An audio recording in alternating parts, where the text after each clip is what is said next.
What's going on, guys? My name is Lior and welcome back to my channel.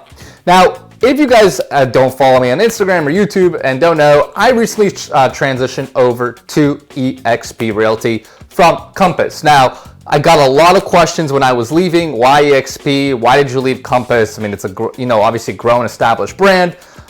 So what I thought I would do is actually create this video, talk to you guys about what I was thinking in terms of what I don't like about traditional real estate brokerages and why I considered EXP to be kind of the next brokerage model that I think is really best suited for real estate agents in general. So I'm going to give you guys my thoughts about that, specific reasons why I joined. Hopefully this is helpful for you guys if you're thinking about making a transition. So with that, let's get at it. What's going on, guys? My name is Lior and welcome back to my channel. Now, before we get into it, super quickly, guys, if this is your first time on my channel, first of all, welcome. Second of all, make sure you smash that subscribe button. I'm going to be putting out videos on real estate brokerage, lead gen methods, growing out your team, and everything in between. If you guys don't know, I run a team here in Boston, now out of EXP Realty, formerly Compass.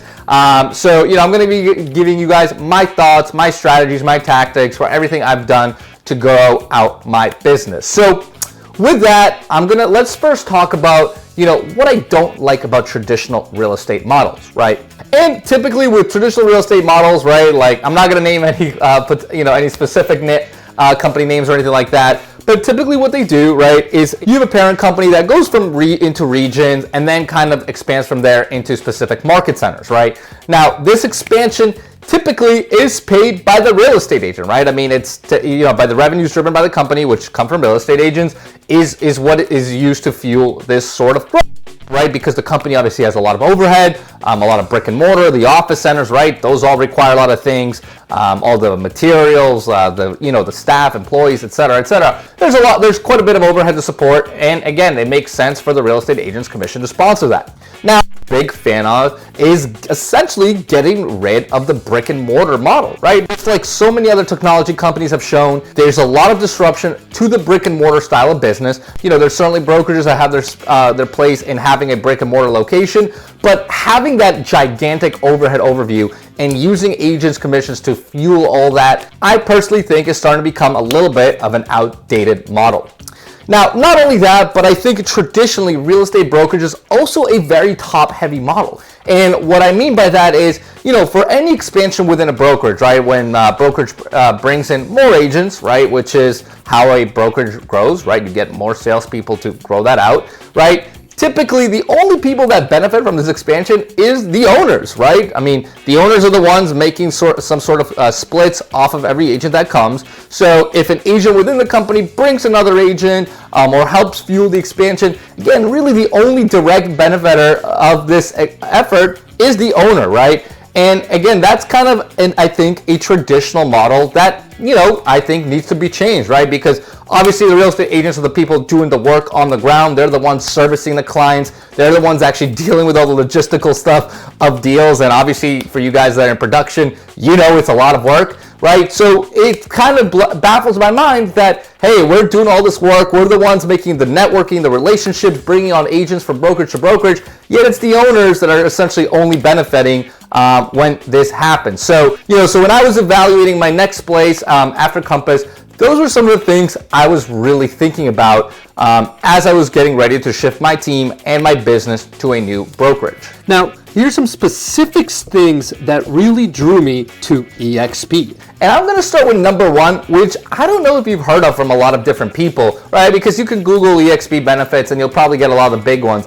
But this is actually a really cool benefit that not a lot of people talk about, and collaboration you get with other agents, right? And here's what I mean by that. In traditional real estate, right, we already talked about how, it's really just the owners making any sort of revenue off of agents' benefits, right?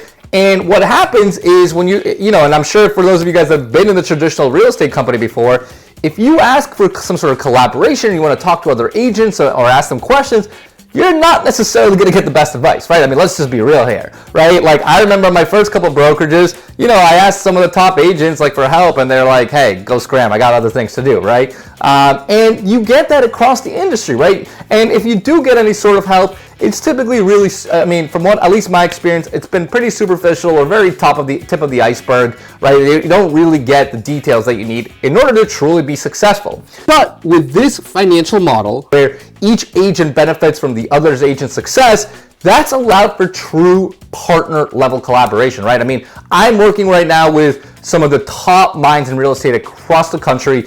I have access to them. I can ask them. I can I have direct access to them. I can ask them questions. I can, really talk to them and engage in their conversations, engage in their videos, etc. Right? But I get true direct access to some of the brightest minds in the real estate game because, they're financially incentivized, right? That's what it comes down to. So, the way the financial structure works, it allows for agents to truly care about each other and really collaborate to really help each other's businesses grow, which every real estate agent should be, right? How do I get my business to grow? So this is absolutely key, right? And again, if you've been in traditional real estate brokerage before, you know this was an issue in the old model. Reason number 2 I went over, which is probably one of the biggest things that EXP is known for, is the revenue share.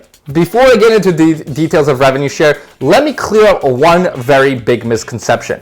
At EXP, when you have revenue share, you are not taking revenue away from other agents, right? That is not the case. Getting revenue that the company makes distributed back to the agents, right? So if you remember when I talked about traditional real estate, right? The traditional real estate brokerage model, where it was the owners making the money off of the agents, that is the revenue that is redistributed back to the agents in this model, right? And that's amazing, right? So we're not taking away any money from the real estate agents, but in fact, what we're doing is taking some of the company's own revenues, right, and redistributing it.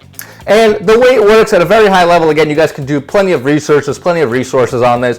You are getting some sort of revenue share, right, from that agent's production. So that agent has to produce, right? You don't get paid if they don't produce, right? And this is kind of where a lot of the misconceptions lie, right? At the end of the day, if agents don't produce, no one is getting paid, right? So that's absolutely key. But you still need to have only the best of the best agents, right? Because production ultimately drives all revenue. You bring on an agent and they produce, you are getting essentially compensated for that. And if that agent continues to bring on people as well, right, and brings people to the company, you're going to get compensated off of those agents as well, basically 7 levels down deep. Now, again, I'm not going to go into all the details.